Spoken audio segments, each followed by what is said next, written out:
Olá, ouvintes da Rádio TV Cieja Sorocaba, agora também no YouTube. Acesse você também e curta. Estamos aqui para uma roda de conversa. Boa noite para vocês. Boa noite. Bem, a gente vai falar hoje sobre o mês de setembro, que é a prevenção, né, da saúde mental. Boa noite, Augusto.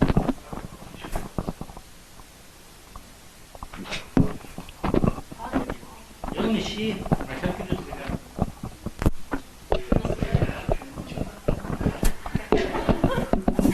Ô Augusto, você como psicólogo, você poderia falar para a gente sobre o mês de setembro, essa prevenção, o suicídio, a depressão? Boa noite, tudo bem? Boa noite. Deixa eu fazer só uma correção aqui. Eu estou estudando psicanálise, tá, pessoal? É uma abordagem da psicologia também, mas uma abordagem mais freudiana, que é onde trabalha mais o inconsciente. Né? Porque algumas pessoas, às vezes, elas adoecem, têm algumas questões emocionais, e isso não é levado para a consciência. Né? Então, muitas pessoas estão doentes e falam assim, por que eu sinto essa angústia? Por que eu sinto tristeza? Não tem nada acontecendo, minha família está ótima, está tudo maravilhoso, mas mesmo assim eu sinto tristeza. Se vocês pesquisarem, vai ter muitas personalidades, celebridades, cantores, modelos que já tiveram depressão, que a gente olha de fora, parece que é uma vida perfeita, mas de alguma forma ficaram tristes.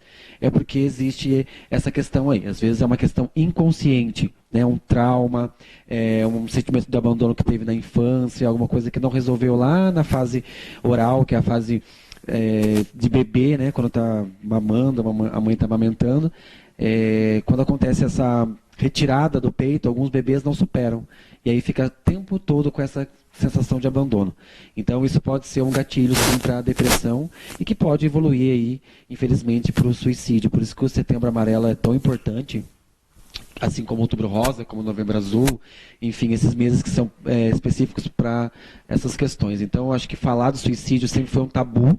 Né, as pessoas, o Ministério da Saúde desde 2014 não liberava os dados de quantas pessoas se matam, qual a faixa etária, enfim, e outras informações, mas agora tem que ser falado. Já está muito mais que provado que a cura vem pela fala. Então, a gente pode abrir um diálogo para as pessoas ao nosso redor. Né? Às vezes perguntar, como você está? Como vai você? Né? É uma sigla já que é utilizada, né? O CVV é o Centro de Valorização à Vida, que tem esse trabalho de escutatória. Então, eles estão lançando nesse mês a hashtag CVV, dizendo como vai você. Às vezes perguntar, e às vezes se você está triste também, falar. Né? Procurar alguém que você confie, que goste de você, que você se sinta bem, e falar. Eu acho que a questão realmente é falar, e não esconder, né? E ficando cada vez mais triste, e não verbalizar isso. A verbalização, ela é fundamental para uma crise de depressão, de ansiedade, seja lá o que for. Não é isso? Isso, exatamente. Infelizmente, eu falo isso com muito pesar, existe ainda uma cultura que não conhece muito essa questão da psicologia, desse nicho dessa área da psicologia chamada psicanálise, que vai tratar essas questões que a gente não sabe, que está lá dentro do nosso inconsciente. Então, falar é a melhor forma, né? Como diz Freud, aí o pai da psicanálise, a cura vem pela fala. Então, você externando, ressignificando aquela questão, você com certeza vai estar melhor. Né? A depressão ela passa por algumas fases também, né? Ela começa moderada e vai piorando e como eu estava falando anteriormente, a gente pensa que o ápice da depressão é quando a pessoa está muito triste, na cama, que não toma banho, que não quer comer, e às vezes o ápice da depressão é a euforia. Se você pegar pessoas que se mataram e ver fotos recentes delas sempre sorrindo, porque é uma forma de você mostrar que você está bem, né? Às vezes querendo convencer as pessoas e às vezes querendo convencer a você mesmo, mas não é o suficiente, né? A gente não pode ter uma vida, viver uma mentira. Se não estiver bem, tem que falar, não estou bem, preciso de ajuda. Eu acho que é importantíssimo que as pessoas que percebam essa mudança de comportamento, né? Os pais, os amigos, os professores, perceber uma mudança de comportamento. Eu acho que é importante chegar para a pessoa e falar, olha, a gente tem, por exemplo, tratamento no SUS pelos CAPs, né? Oferecido de graça os tratamentos com psiquiatra, com psicólogo, terapeuta ocupacional. Aqui na nossa região a gente tem um CAPS também. Tem uma ONG também aqui em Sorocaba, depois se alguém quiser pesquisar, chama ONG Terapia Sem Fronteiras. É uma ONG que libera algumas sessões de terapia gratuita, tá? Então você entra numa fila, eles vão fazer uma análise com você, e aí eles oferecem algumas sessões gratuitas para você sair daquele momento de melancolia, talvez um luto, né? Infelizmente, nosso país ele está um dos mais violentos na parte de violência sexual. Então, algumas pessoas que sofreram violência sexual, elas carregam esse trauma, né? Essa sensação de vergonha, de dor, desde pequena ou na adolescência, seja quanto tempo for, e isso vai, com certeza, lá na frente, trazer muita dor e muita angústia. Então, é importante que um profissional sério trate essas questões. E para quem tem dificuldade em verbalizar, os terapeutas, os psicólogos, os psicanalistas, eles têm técnicas, né, para estimular a fala. Então, falando, a gente consegue resolver. Augusto, seria uma pele psíquica. Olha como é profundo, né? A coisa é bem profunda. No sentido, você falou que a partir do momento que a criança para de mamar no peito, há um corte, e aí pode haver um problema durante a vida, né? E até mesmo, acho que antes disso, né? A psicanálise deve falar isso. Existe a pele psíquica que não foi feito entre mãe e filho, um corte psicológico da mãe. Pode acontecer isso também? Certamente. O bebê ele passa por algumas fases, né? Essa teoria freudiana ela é muito forte nessa questão do Édipo, de como que a criança já está presente ali desde a gestação, né? Eles defendem a teoria que o bebê ele reage com o mundo exterior desde o 18º dia de gestação. Então, a criança não está ouvindo nada, acontece mil coisas e a criança está ali protegida no útero. Não é bem assim. Ela já tem algumas comprovações, às vezes a mãe e o pai ouvem música. Quando coloca a música, depois que a criança nasce, a criança interage com a música, com a voz do pai, com a voz da mãe. Então, o bebê está ali. E às vezes a ruptura do vínculo acontece na gestação, às vezes acontece na fase do Édipo, que a menina, né, fica pelo pai, né, que tem aquela afeição pelo pai, e acha que a mãe está roubando o pai dela, assim como o menino acha que aquele homem está roubando a mãe dele. Então, tem bebês, tem crianças que superam essa de forma mais tranquila, e tem bebês e crianças que não superam.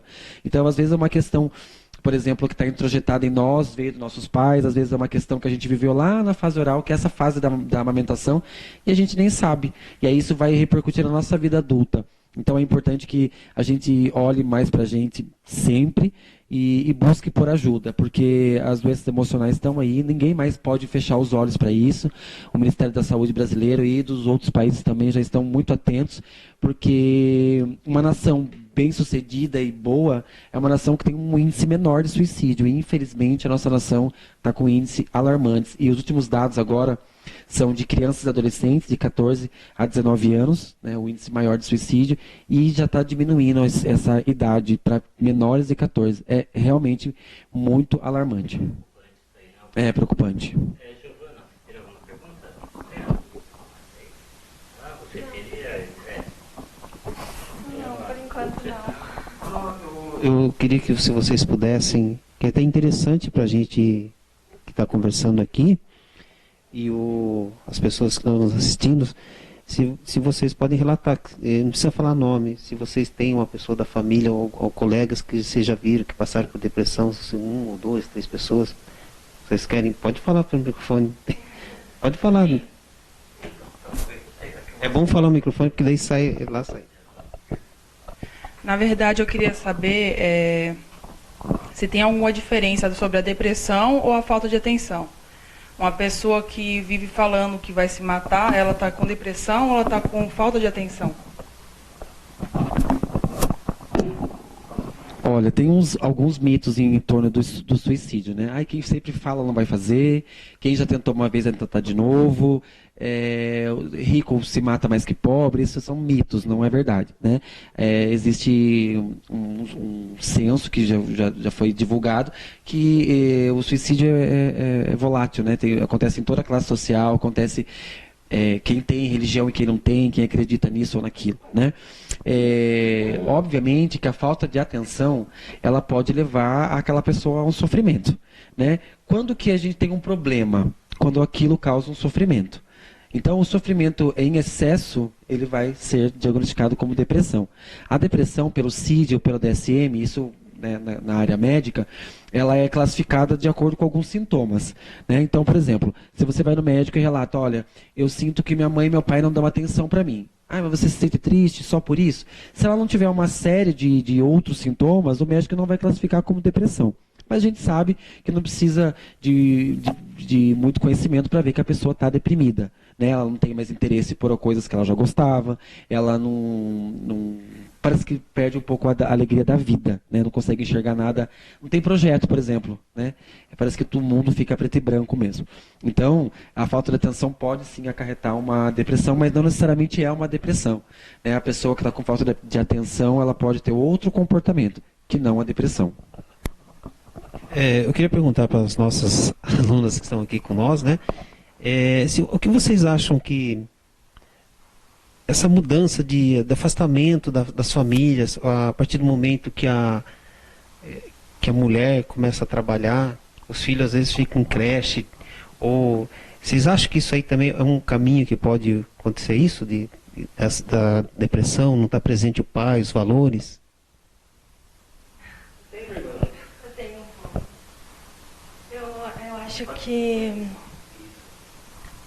Eu acho que é quase o mesmo que ele falou da falta de atenção, né? Querendo ou não, os pais eles ficam muito ocupados, eles acabam chegando em casa e querem descansar e não dar atenção para os filhos.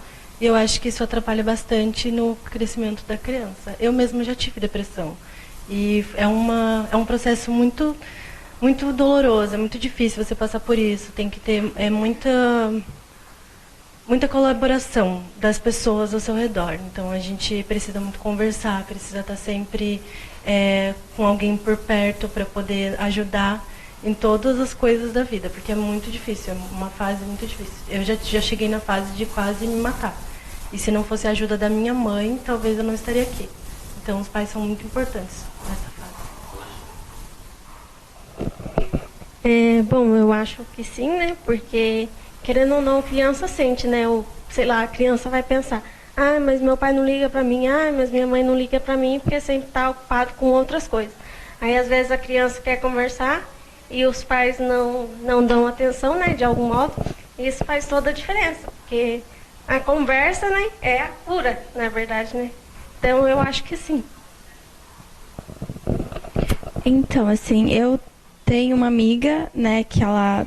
Assim, o início de tudo foi a questão da separação dos pais, né? Os pais dela se separaram e ela teve que cuidar dos irmãos dela enquanto a mãe ia trabalhar. E quando a mãe estava em casa, não dava atenção. E ela, tipo assim, ela sentia saudade da família que ela tinha antes e que de repente rompeu tudo. E daí a gente começou a conversar mais. Só que assim, o momento que eu percebi que ela estava precisando de ajuda foi quando ela começou a se cortar. Que ela, tipo, no calor, ela começava a usar roupas compridas, camisetas mais longas para disfarçar, para ninguém... Exatamente. Ficava muito reclusa, não saía muito, ficava no quarto, não conversava com as pessoas, até comigo mesmo, a gente ficava até dias sem se falar. E assim, foi quando eu percebi, né, que ela realmente estava precisando de ajuda. Eu falei, não, tem uma coisa errada com ela. Daí eu tive que conversar com ela, pedir para ela se abrir comigo. E isso é muito difícil, porque a pessoa que está com depressão, ela se culpa por muita coisa. Ela acha que que o outro não vai entender, que o outro vai julgar. Então foi difícil para ela conseguir se abrir comigo. E assim, foi bem... A confiança que a gente tem foi muito mútua e ela conseguiu se abrir. Hoje, graças a Deus, ela não se corta mais. Sempre que ela está passando por alguma coisa, está triste, ela conversa comigo. Então, realmente, conversar, se abrir, ajuda muito. Faz muita diferença. Então, é como as meninas falaram, né? Tudo vem ali da conversa, da forma que você cria o seu filho, né? Desde o princípio. Eu sou mãe, né? Hoje não vivo com os meus filhos, Mas assim, acredito que tudo influencia quando eles crescem. Qualquer coisa que você faça vai influenciar. Eu não sei dizer exatamente assim, mas desde que meu pai mesmo saiu de casa, eu sentia como se faltasse alguma coisa dentro de mim, né? Eu casei muito cedo, eu fui mãe muito cedo, saí de casa, eu tinha 14 anos de idade. Então, assim, até hoje eu sinto essa falta da minha mãe. Por mais que você tenha um esposo, por mais que você tenha amigos, os pais vão fazer falta. Não adianta. Pai e mãe é tudo. Então, acho que eles têm que saber conversar, eles têm que saber lidar, eles têm que começar a conversar já desde pequeno. Porque conforme a criança cresce, ele não vai conseguir se abrir. Muitos pais não conversam sobre vários assuntos com seus filhos. E todo assunto tem que ser conversado abertamente. E diferente do que seja.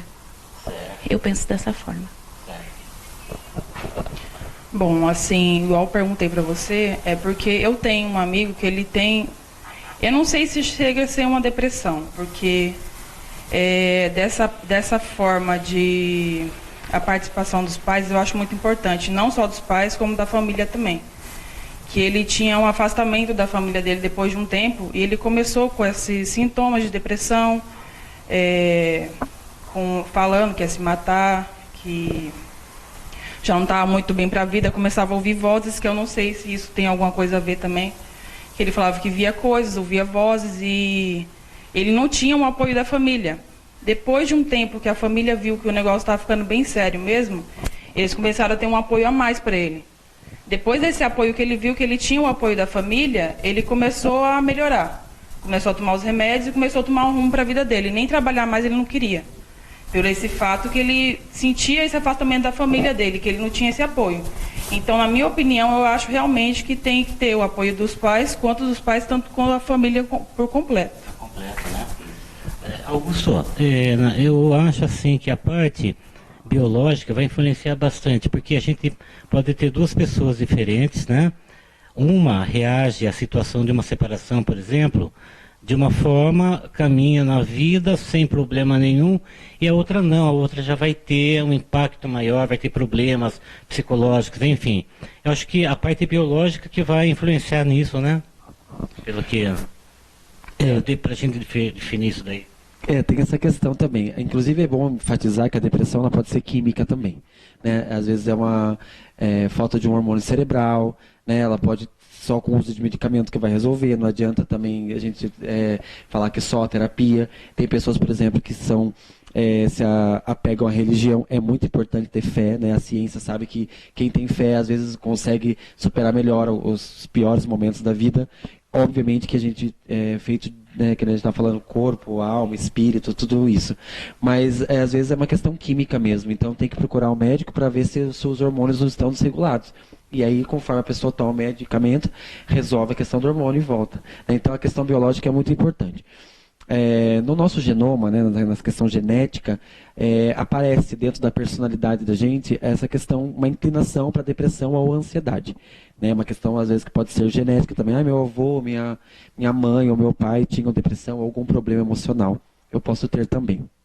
Claro que é uma porcentagem muito pequena que a genética hoje em dia já está sendo estudado, que a genética é uma porcentagem pequena que vai contribuir para a doença. Mas acontece. Então, é importante dizer também que se a pessoa, por exemplo, está desenvolvendo, que nem o caso do amigo dela, um sintoma, já está ouvindo vozes, né? Essas vozes, por exemplo, algumas pessoas atribuem a uma coisa ou a outra, pode ser sim pode estar no momento de psicose, né? Quando você perde a noção da realidade, a cognição fica comprometida por conta das emoções estarem descontroladas mesmo. Então, acho que a terapia, acho que apoio da família, eu acho que se precisar sim uma medicação para controlar isso, é muito importante. E eu acho que também tem aquela questão de ser mais leve, né? Eu tenho falado para mim mesmo há algum tempo, eu pratico meditação, né? Já há algum tempo, porque eu também sofri com ansiedade, eu tive crise de ansiedade de ir no pronto-socorro, assim, muito mal. E tive que fazer uso de medicamentos, fazendo terapia também. Tenho minha fé, graças a Deus, eu tenho esse reforço que é muito importante. Mas eu comecei a pensar assim, eu me preocupava muito com o que as pessoas falavam, né? Então hoje eu falo assim, nem o que eu penso de mim mesmo faz diferença.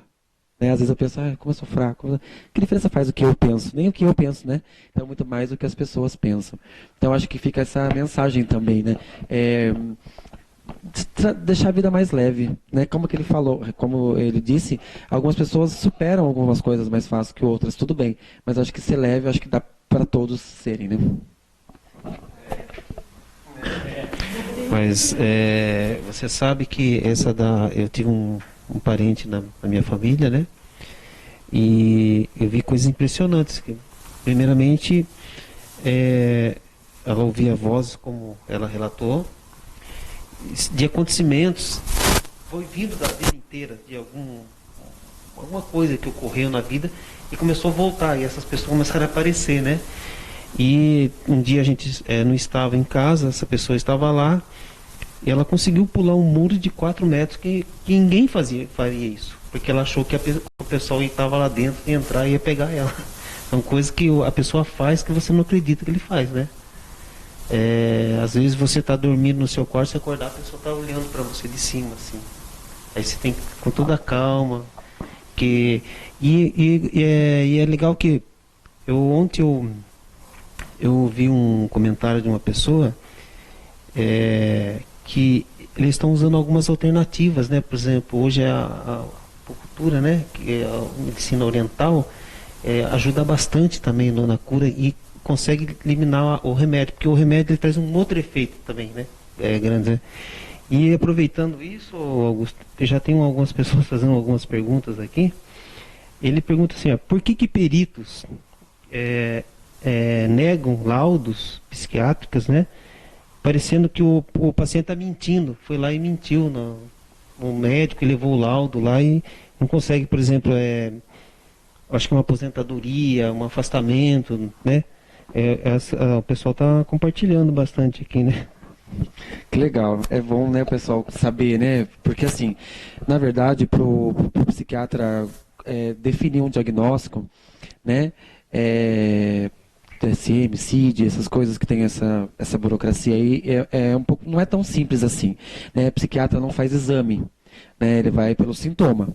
Então, a pessoa vai ter que apresentar aqueles sintomas, ela vai ter que ter uma reação medicamentosa, ela vai ter que estar em uso de algum medicamento, para poder, de fato, dizer que aquilo é uma doença mesmo, né? Especificamente. Então, provavelmente, o médico não conseguiu concluir que a pessoa, de fato, estava inapta para o trabalho, né? Por isso que ele poderia dizer que a pessoa em tratamento ela pode perfeitamente conviver em sociedade, trabalhar e fazer as atividades dela. Agora, quando o médico perito ele percebe que aquela pessoa tem alguma doença mental um pouco mais específica, que são as doenças, os psicóticos que a gente chama, né? Que tem a questão da esquizofrenia, né? Histriônica. Então, assim, aí ele com certeza vai laudar para que aquela pessoa fique afastada um tempo do trabalho até que ela consiga se equilibrar. Também é possível, né? Com o uso de medicamento ela pode estar equilibrada assim. A esquizo, né? Os cortes, né? Do pensamento, eles são menos ou mais assim fácil de tratar do que uma ansiedade, do que um quadro de ansiedade. Olha, é relativo, né? A questão da psicose, a pessoa perde um pouco da noção da realidade. O médico e o terapeuta têm um pouco de dificuldade de tratar da forma que a gente vê a realidade. O que é real para eles não é a realidade, né? Então, conversando com alguns colegas terapeutas, eles mencionam que é mais fácil tratar de um psicótico do que de uma crise de ansiedade. Eu já ouvi isso também. Ele entra na onda, né? Às vezes a pessoa chega, eu tô com uma pessoa aqui que não existe, né? E ela fala, que legal, cumprimenta a pessoa. É uma forma de terapia muito válida, né? Porque a gente sabe que, infelizmente, essas doenças, às vezes, elas são menosprezadas, né? Sim. Isso daí a gente chamava de louco, né? O ansioso era neurótico. Era horrível, né? É muito pejorativo. Então, hoje, depende muito do terapeuta e do psiquiatra, mas eu acho que existe uma dificuldade nos dois casos, porque é meio difícil você falar para uma pessoa ansiosa, não anseie pelo futuro. Viva hoje, né? Não pense tanto assim, né? Não dá. Aí você fica pensando... E quando você vai meditar, por exemplo, aí tenta não pensar, aí você fica, não posso pensar, já está pensando. Está pensando e né? está se cobrando ao mesmo tempo. Né? Para eu não poder pensar nisso, eu estou tendo uma cobrança, não posso me cobrar. Isso vai afetar mais ainda, eu acho. Para uma mente ansiosa, não dá para você fazer terapia, que a gente chama de terapia comparativa, né? Olha, agora aquela pessoa ali é calma, seja também, né? Não dá. Ou é aquela coisa assim, olha, mas qual o motivo você tá assim? Você tem tudo, né? Você é bonita, você é bonita, você tem boas roupas, você tem uma família. Então a pessoa que é feia, não tem roupa, não tem família, pode ser deprimida, não tem nada a ver. Exatamente, é. Se a pessoa ocupar a mente com outras coisas, é o correto? Olha, Tentar fazer outras coisas, ler um livro, trabalhar. Essas atividades, elas são muito importantes, né? Por exemplo, está comprovado cientificamente que a atividade física, ela libera o hormônio serotonina, que é o hormônio do bem-estar, da alegria, né? E, infelizmente, quem não pratica exercício tem que fazer de outra forma. Então, por exemplo, tem essas questões aí. Então, se você tiver outra atividade, é muito bom. Tem gente que faz crochê para ansiedade. Mas nunca vou fazer crochê na vida, porque eu não sou vó, porque eu não sou antiga. Gente, eu acho que tudo é válido, né? Que a gente está aqui diante dessas mulheres tão bonitas, né?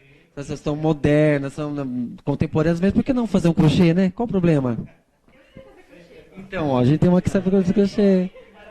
Certamente ela é menos ansiosa do que quem não sabe. O nosso tempo está acabando e eu queria fazer o seguinte, vamos fazer uma roda bem rapidinho, assim. Qual a mensagem, começando com você, né, que você teve a coragem de nos relatar pra gente que você teve, que eu acho que é bonito isso, contar. É verdade. Porque a quem passa, pode passar uma experiência para aquele que está pensando em entrar, já não ajudar. E qual a mensagem que você dá para a pessoa, né, que está assim, o que você pode passar pra gente? Eu acho que a fé é o mais importante, porque a fé faz com que a gente supere todos os limites, né, que nós mesmos colocamos quando estamos em depressão. Porque eu mesma colocava milhões de limites, eu me limitava muito, eu achava que eu nunca ia conseguir as coisas que eu queria. E sempre que eu via alguém conseguir, eu falava, mas não é minha vez. E toda vez eu ficava nessa, nossa, quando que vai ser minha vez? E na verdade é tudo no tempo de Deus, então a gente tem que ter muita fé e esperar em Deus. Eu acho que isso é o mais importante. Bom, como ela disse, né, tem que ter a fé, que é muito importante, e nessas horas, assim, procurar alguém para te escutar, né, mesmo que seja um amigo, um parente, um vizinho, qualquer pessoa que você saiba que vai te ajudar com a depressão, com esses sentimentos de tristeza, né. Então, para mim é isso, tem que ter fé e procurar ajuda. Bom, eu vou complementar o que elas falaram, né? Gente, não tenham medo de falar. Falem, busquem ajuda. Isso é o mais importante. Se você ficar naquele mundinho ali recluso, é pior. Você só vai, sabe, regredindo. Então, não tenha medo de falar, não tenha medo do julgamento. Busque alguém que você sente que você pode falar, sabe? Às vezes, uma pessoa de fora, assim, que você nunca viu, pode te ouvir, pode dar um conselho bom, e uma família, um familiar, um parente vai, sei lá, tipo, julgar, falar que é frescura. Então, não tenha medo do julgamento, fala. Porque a voz, se você falar, vai te tirar daquilo, vai te ajudar. Pelo menos é o primeiro passo. Complementando, né, também, acredito que a fé é a primeira coisa, orar. Porque buscar Deus é muito importante. É só Ele, eu acredito, para nos ajudar nessa hora. É só Ele mesmo. Segundo, é você ter voz, sempre.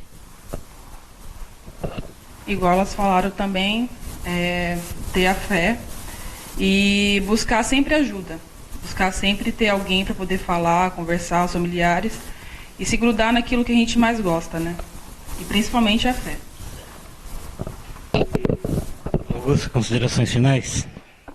Também, né, como elas já mencionaram, realmente ter essa questão da fé é muito importante, acreditar, né, ter no que acreditar, alguém superior, né, cada um aí com a sua fé, né, professada, mas mais importante que isso também buscar ajuda, né. Então fica a mensagem de Setembro Amarelo aí, não se mate, né, você é o amor de alguém. Verdade. Marcelo? Quero agradecer a vocês, né? Que isso às vezes a gente pensa que uma roda de conversa dessa não tem, mas deve estar ajudando muita gente. Né? Eu agradeço vocês. Obrigado a todos. Obrigado, Augusto. É isso aí, pessoal. Eu agradeço. Ah, sim, agora nossa TV Seja, né? Web. No canal do YouTube, tá bem? Boa noite a todos, até mais.